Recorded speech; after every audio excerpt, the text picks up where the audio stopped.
বিশ্বকাপের ফাইনালের আগে এমন একটি মন্তব্য করেছেন আর্জেন্টাইন কোচ লিওনেল স্কলানি, যা এখন পুরো ফুটবল বিশ্বে আলোচনার বিষয় হয়ে দাঁড়িয়েছে। সাংবাদিকরা আর্জেন্টাইন কোচ স্কলানিকে প্রশ্ন করে বলেছিলেন, স্পেনের তরুণ তারকা লামিন ইয়ামালকে কিভাবে থামাবে আর্জেন্টিনা। এর উত্তরে স্কলানি হেসে বললেন, সবচেয়ে ভালো উপায় হলো লামিন ইয়ামালকে তার লকার রুমে তালা দিয়ে রাখা। আর এই কথা শুনে উপস্থিত সবাই হাসিতে ফেটে পড়েন। তবে এটি ছিল শুধুমাত্র মজার ছলে বলা একটি কথা। আসলে স্কলানি বোঝাতে চেয়েছেন, বর্তমানে লামিন ইয়ামালকে থামানো অনেকটাই কঠিন। এরপরে স্পেনের এই বিস্ময় বালকের প্রশংসা করে আর্জেন্টাইন কোচ বলেছেন, লামিন ইয়ামাল অসাধারণ একজন ফুটবলার। সে শুধু স্পেনের নয়, পুরো ফুটবল বিশ্বের জন্য একটি বড় সম্পদ।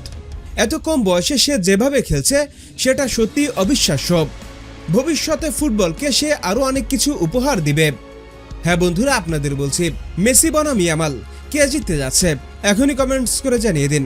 আর আমাদের ভিডিওটি ভালো লাগলে অবশ্যই লাইক শেয়ার করুন এবং আমাদের চ্যানেলটি সাবস্ক্রাইব করে আমাদের সঙ্গেই থাকুন। ভিডিওটি দেখার জন্য আপনাকে অসংখ্য ধন্যবাদ।